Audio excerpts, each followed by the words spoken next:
ऋषिकेश भी हमारे साथ जुड़े हुए हैं दिल्ली से। ऋषिकेश, सबसे बड़ी बात है कि एक तरफ हम नीतीश कुमार की बात करें, इस बार क्या है ना कि किंग मेकर की भूमिका में टीडीपी भी है, वो भी बड़े पद मांग कर सकती है। तो क्या लगता है आपको कि क्या वाकई एनडीए के लिए एक बैलेंस करना एक चुनौती तो है?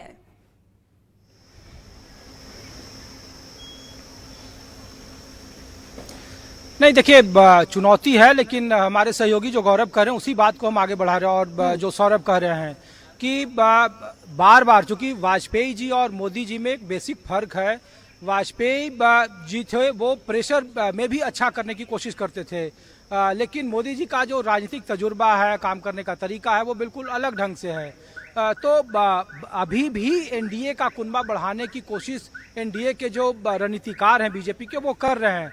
लेकिन बावजूद इसके नीतीश कुमार का जो पॉलिटिकल पैटर्न रहा है, जो ट्रैक रिकॉर्ड रहा है बीजेपी के साथ 2005 के बाद से अब तक का, उसमें कई सारे उतार चढ़ाव देखे। और नीतीश कुमार को जानने वाले जानते हैं कि उनके नाभि का रहस्य कहाँ छुपा हुआ है और वो कब किस तरीके से गुगली फेंकते हैं। इसीलिए देखिए कि 12-12 नंबर, एक सीट कम पर समझौता हुआ 2024 के लोकसभा में। बावजूद इसके 12 सीट जनता दल यूनाइटेड जीतने में कामयाब रही और 12 सीट ही बीजेपी रही कामयाब। ऐसे में नीतीश कुमार को जब भी मौका मिलता है राजनीतिक मोल तोल करने का, तो वो मौका चूकते नहीं है। न केवल होने वाले मौजूदा विधानसभा चुनाव हो, बल्कि केंद्रीय मंत्रिमंडल में जिस जगह पर मैं मौजूद हूँ, 6 कामराज लेन, यहाँ पे पिछली बार जब 2019 में एनडीए में रहने के बावजूद नीतीश कुमार की मांग को अनसुना कर सिर्फ एक मंत्रालय मिला था। आरसीपी सिंह नीतीश कुमार के न चाहने के बाद भी वो टी पार्टी में चले गए थे और फिर उनका राजनीतिक कैरियर कहाँ है ये आप जग जाहिर है। और नीतीश कुमार फिर बाद में कैसे महागठबंधन का हिस्सा हो गए थे, ये बात भी सब लोग जानते हैं। बिल्कुल ऋषिकेश, सबसे बड़ी बात यही कि जैसा कि सौरभ भी जिक्र कर रहे थे, क्योंकि नीतीश कुमार को ये पता है कब कौन सा बॉल कहां फेंकना है। आप हमारे साथ बने रहे। कुमार गौरव, बड़ी खबर ये, और आपने जिक्र भी किया, 8 जून को शपथ ले सकते हैं कुमार गौरव। जो आज हम चर्चा कर रहे हैं कि आज बैठक होगी, कौन क्या मांग करेगा, तो क्या वाकई जैसा कि आप जिक्र भी कर रहे थे कि सामान्य है चीजें और इतना भी मुश्किल नहीं है, उतनी भी बड़ी चुनौती नहीं है?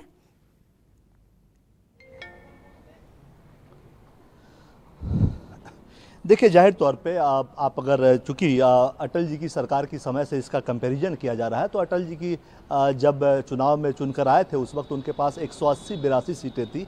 बीजेपी के पास 240 सीटें हैं इस बार। तो जाहिर सी बात है उससे नंबर 60 ज़्यादा है, 32 सहयोगियों की ज़रूरत होती है, जो कि प्री पोल अलायंस ऑलरेडी है। और वो 290-94 के आसपास तक एनडीए के तमाम सहयोगियों को मिलकर एनडीए का नंबर्स है। इसलिए सरकार फॉर्मेशन में कहीं कोई समस्या नहीं। आज जो बैठक है, जाहिर तौर पे उसमें आप देखेंगे कि उस बैठक के बाद तमाम जो एनडीए के सहयोगी हैं, जिनके सांसद हैं, वो सभी आपको बाद में ये बोलते हुए नजर आएंगे कि हम सब ने नरेंद्र मोदी के पक्ष में अनकंडीशनल सपोर्ट बीजेपी को दिया है, कि वो जाकर राष्ट्रपति को ये लेटर दे कि हम सभी ने एनडीए के तौर पे आपको अनकंडीशनल सपोर्ट दिया है अगली सरकार का दावा पेश करने के लिए। साथ ही 7 तारीख को एनडीए के संसदीय दल की बैठक होगी। जितने भी एनडीए के चुने हुए सांसद हैं वो 2 बजे संसद के सेंट्रल हॉल में बैठेंगे और वहाँ नरेंद्र मोदी को प्रधानमंत्री पद के लिए एक तरह से चुन लिया जाएगा। सदन का, लोकसभा का नेता चुना जाएगा और वही प्रधानमंत्री पद का चेहरा होता है। तो जाहिर सी बात है उसके बाद 8 तारीख को शपथ ग्रहण समारोह, जिसकी पूरी संभावना है कि 8 को हो जाए, चूंकि 9 तारीख को टीडीपी का भी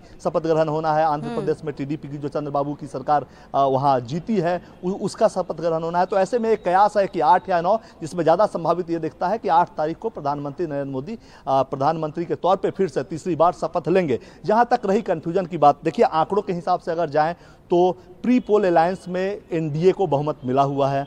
तो दूसरा, मैंने कहा कि बहुत ज़्यादा हार्ड बार्गेनिंग 12, चूंकि देखिए नीतीश कुमार के साथ बिहार का भी मामला जुड़ा हुआ है। बिहार में भी वो बीजेपी के सपोर्ट से मुख्यमंत्री हैं और आगे भविष्य की अपनी मांग कर रहे हैं। जाहिर तौर पे उस पर कभी भी बीजेपी की तरफ से ये नहीं कहा गया, टॉप लीडरशिप की तरफ से, राज्य में जो छोटे कार्यकर्ता बोलते हो वो बोल सकते हैं, या जो कार्यकर्ता जो जमीन पर काम करते हैं वो अलग बात बोलते हैं। कई नेता खुश भी नहीं थे कि नीतीश कुमार के साथ बीजेपी फिर से आई या फिर से अलायंस किया, वो एक अलग बात है। लेकिन टॉप लीडरशिप की तरफ तरफ से कभी नहीं कहा गया कि 2025 में जब विधानसभा चुनाव होगा तो नीतीश कुमार चेहरा नहीं होंगे। तो जाहिर सी बात है वही जेडीयू की तरफ से कहा जा रहा है कि 25 में भी नीतीश कुमार ही हमारे चेहरा हो एनडीए के वहां पे। इससे मुझे नहीं लगता कि एनडीए को कोई इतराज होगा, बीजेपी को कोई इतराज होगा। तो जाहिर सी बात है उनकी वो डिमांड अगर मान रही है बीजेपी, तो दिल्ली में जो बात होगी, जो पोर्टफोलियो बंटवारे की बात होगी, जो जायज हिस्सा होगा वो बीजेपी जरूर देगी, इसमें कोई दो राय नहीं। क्योंकि बीजेपी भी सच्चाई को जानती है